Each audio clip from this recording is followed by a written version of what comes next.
Peretasan website marak terjadi akhir-akhir ini. Sasarannya dari website milik perusahaan swasta hingga instansi pemerintah. Salah satu kasus awal peretasan yang viral dan bisa dikatakan menjadi trigger peretasan protes di website lainnya adalah peretasan perusahaan telekomunikasi pada 28 April lalu. Peretas meninggalkan pesan keluhan soal tarif internet yang dinilai tinggi. Tak berselang lama, hal sama yang juga dialami perusahaan telekomunikasi lainnya.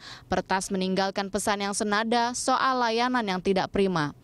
Beberapa hari lalu, tepatnya usai vonis 2 tahun Basuki Cahayapurnama atas kasus penodaan agama, ada 3 website besar dan website vital yang diretas. Peretas meninggalkan pesan bernada protes atas vonis Hakim Pengadilan Negeri Jakarta Utara kepada Gubernur Jakarta nonaktif Basuki Cahayapurnama. Ketiga website yang diretas itu adalah milik Pengadilan Negeri Negara Bali, Kepolisian Daerah Riau, dan website milik portal Berita Tempo. Menyalurkan aspirasi bernada protes melalui peretasan menjadi sebuah fenomena baru. Banyak alasan mengapa masyarakat memilih protes dengan meretas website-website perusahaan besar, bahkan pemerintah. Selain bertujuan untuk mengutarakan pesan sosial kepada pihak tertentu, peretasan juga dilakukan sebagai ajang untuk eksistensi diri. Tim Liputan Berita 1, Jakarta. Mengungkapkan beragam aspirasi di era teknologi seperti sekarang ini bisa dilakukan dengan berbagai cara, seperti melalui media sosial ataupun peretas sebuah website. Sayangnya, mengungkapkan aspirasi melalui peretas website yang akhir-akhir ini marak terjadi dinilai meresahkan. Ya, betul sekali Eliza, dan mengingat para peretas ini meretas website untuk protes atas peristiwa sosial di website milik perusahaan-perusahaan besar dan website vital pemerintahan, dan tentu saja untuk membahas fenomena protes melalui website kami akan membahasnya bersama narasumber yang sudah hadir di studio. Ada Ketua Presidium Asosiasi Media Cyber Indonesia, ada Wenceslaus Manggut. Apa kabar Bang Wens? Terima kasih sudah hadir di studio kami hari ini. Dan juga ada sosiolog, ada Bapak Jeff Waro. Apa kabar Pak Waro? Terima kasih sudah hadir. Bicara soal fenomena meretas ini, apakah ini boleh dibilang adalah menjadi satu cara terakhir agar sebuah pendapat ataupun sebuah protes bisa didengar gitu? Ya, bisa aja. Kenapa kan ini boleh dikatakan satu media yang bukan baru ya. Sebenarnya kalau bicara protes ini bukan hanya di Indonesia, itu udah di luar negeri itu udah sering itu. Malahan mulainya dulu dengan masalah mengambil uang orang lain dari yang ini. Karena yang menjadi persoalan sekarang itu adalah kemudian melihat bahwa ini bisa menjadi satu media sosial, individu ataupun kelompok bisa mengontrol siapapun juga yang ada ya kan. Nah yang hebat sini adalah kalau kita bicara tentang masyarakat maya kan, masyarakat yang semu, yang nggak jelas bentuknya, dan orang yang meretas itu pun juga bisa kita tahu dan bisa juga kita tidak tahu ya kan. Karena apa kondisinya itu yang jadi persoalan. Artinya ini menurut Anda adalah sebagai bentuk keputusasaan karena mungkin mereka kemudian selama mereka melakukan protes, menyampaikan pendapat, tidak didengar, kurang ditanggapi dengan baik. Akhirnya mereka meretas. Tidak bisa kita katakan sebagai putus asa, ya, bahwa ada satu media baru yang muncul, yang mereka melihat peluang. Oh ini bisa kita pakaikan sebagai satu media kan. Tapi kita harus tahu juga kan bahwa yang diretas itu ada dua, ada yang open, ada yang close ya kan. Yang hebat itu pada waktu dia masuk ke yang ada sistem close ya kan. Karena kalau kita lihat di dunia ini secara sosiologis ya, saya juga memang lihat satu sisi ada netizen ya kan, yang memang berpartisipasi di dalam masyarakat, dan mereka aneka ragam. Mereka masuk di dalam website. Nah website itu kan kalau kita lihat www itu kan berarti world wide website. Jadi setelah saya lihat skemanya dia, waduh ini matriks logaritma yang tadi benar dikata Makunum itu, tambah satu angka belakang, tambah kurang satu angka belakang, itu dia akan bisa. Makanya kalau kita lihat situ kan hanya simbol semua yang muncul, kayak seperti binary ya. Logaritmanya jadi logaritma betul. Dan udah banyak pendekatan, dan di dalam masyarakat sekarang kita udah banyak yang ahli-ahli, dan justru yang muda-muda yang kreatif mencoba itu, yang kemudian kenapa kita tidak menggunakan itu dia, Pak Waro, itu lebih efektif. Tadi Anda katakan mungkin fenomena ini kalau di luar itu sudah hal yang biasa, ya, tapi ini terlihatnya ada etis sedikit di luar ya kan. Arti kata makanya disebutkan netizen itu harus good netizen. Good netizen. Iya, good netizen. Yang di kita seringkali ada yang tidak good netizen. Lepas dari good netizen dan tidak good netizen. Pertanyaan sekarang itu adalah bahwa orang melihat, oh ini bisa langsung kena pada sasaran daripada kita menyampaikan sesuatu pesan di sini. Oke, nanti kita akan simpan, nanti kita sampaikan. Ya, etis atau tidak ini terbukti bisa menjadi satu media baru untuk seperti itu ya? menyatakan protes langsung mendapatkan perhatian. Kalau ini kemudian bisa menjadi satu hal yang ditiru oleh yang lain, menurut Bang Wens ini gimana nih? Artinya ya benar atau tidak ini dilakukan, melanggar hukum atau tidak ini sebetulnya? Iya, sebetulnya kan tadi kita bicara sebetulnya mereka ini retas dengan tujuan apa. Kita ngomong motif sebetulnya di situ. Nah, sebetulnya kan kalau kita ingin mencari motifnya harus memang ke hulunya. Ke hulunya itu kira-kira satu kita ngomong mediumnya. Kalau medium para peretas itu biasanya satu yang media sosial lah, retasin akun orang kan, gitu. Kalau yang akun ini sih biasanya itu soal telaten dan rajin saja karena password di situ.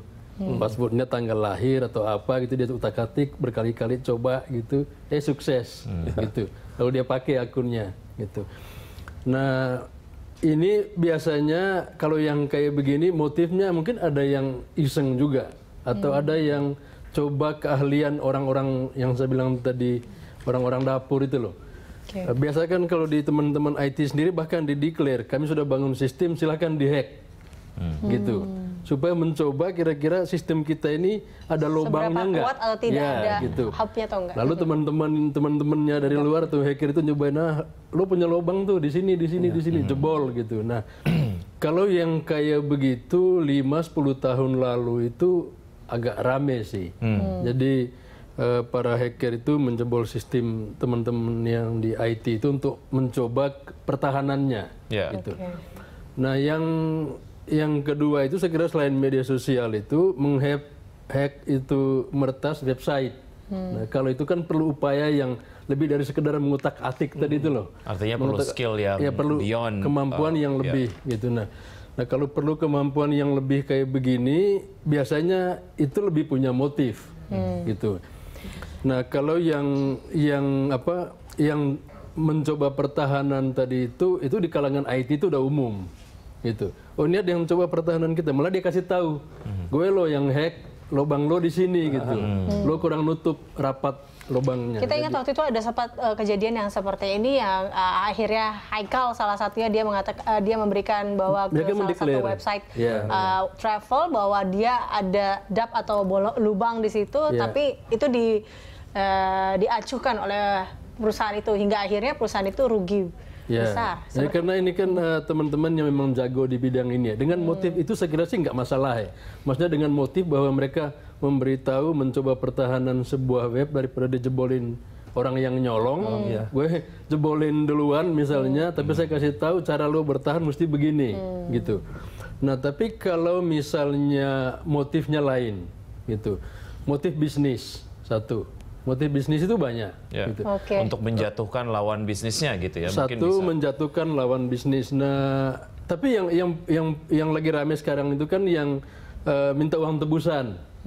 Gitu. Jadi dia jebolin, terus ya webnya bingung, terus dia minta uang tebusan. Biasanya sih juga yang minta uang tebusan sih nggak banyak juga, ada yang $500. Artinya ini bisa dikategorikan sebagai tindakan kriminal. Iya, motifnya bisnis gitu. Itu kriminal gitu.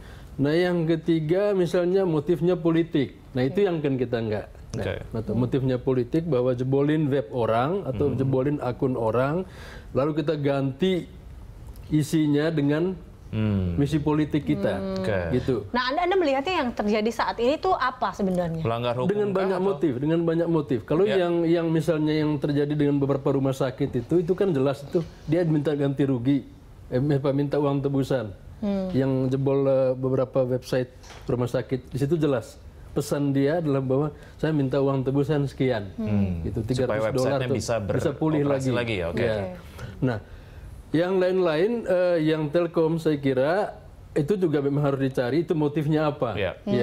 Tapi kalau kita baca ada bentuk kekecewaan seperti itu rata-rata? Bentuk kecewa saja, karena apakah nilai kecewanya sama dengan nilai dia meretas itu loh. Gitu. Kalau sekedar kecewa misalnya terus kita memerlukan waktu dan upaya yang besar untuk menembus pertahanan perusahaan itu, rasanya kok nggak sepadan ya dengan kekecewaan seperti apa sih gitu yang membuat dia harus sepadan dengan upaya meretas itu. Nah, Misalnya yang Tempo itu, meretas Tempo itu, saya kira apa di situ ada unsur balas dendam terhadap berita yang dipublikasikan oleh Tempo, dan ada unsur seperti mau mengadu domba di situ, ya kan? Karena dia hack, lalu dia masukin foto di situ, lalu bilang bahwa yang hack orang ini gitu. Dia menunjukkan jati dirinya. Anonymous. Iya, persis. Iya. Saya kira ada unsur adu domba dalam menghack. Pak Waro, jika kemudian terlepas dari etis atau tidak, ini bisa dinilai sebagai satu cara yang efektif untuk mendapatkan banyak perhatian gitu. Ya, yang kemudian dikhawatirkan adalah akan ada pola pengkopian, artinya akan dilakukan lagi oleh orang-orang yang kemudian juga ingin melakukan hal yang serupa gitu. Sebenarnya pada prinsipnya pertama adalah ini kepentingan perusahaan. Dia mau lihat seberapa jauh jaringannya dia imun. Ya kan? Nah, memang itu perlu, karena apa yang kita desain kita harus mesti lihat di mana titik lemahnya. Tetapi manakala itu kemudian dimasuki oleh kepentingan interest tertentu, apakah orang yang diberikan tugas itu sendiri, nah bisa aja orang yang tugas itu, atau orang lain yang iseng-iseng kemudian menemu dan kemudian melihat, oh ini bisa saya gunakan untuk hal-hal yang ada dua ya, konstruktif atau destruktif, atau untuk kepentingan saya. Nah, itu tadi kalau yang dilihat dari Bang Wens kan mengatakan salah satunya bisa dilihat dari motifnya. Nah, Anda melihat sendiri dari apa yang... sekarang itu adalah begini, kan kalau dari asosiasi, motif kan enggak. Motifnya dia itu adalah untuk melihat seberapa kuat bentengnya dia. Ya, nah, kalau yang dilihat dari apa yang ingin disampaikan oleh masyarakat saat ini, kalau bagi mereka yang akhirnya menghack website ini... Tapi kemudian ada kesadaran yang melihat ini, kalau ada motif keuntungan dan sebagainya, kenapa saya bisa tidak manipulasi ini? Poinnya yang satu, ya kan, di awalnya di situ adalah ada etika nggak di antara para pembuat program ini, bahwa mereka menguji benteng dari satu program atau satu ini, sehingga dia tidak akan lakukan itu. Tetapi kita tidak bisa jamin, ya kan, siapa dia, karena kemungkinan besar ada hal-hal yang berkaitan yang bersifat stereotip atau bersifat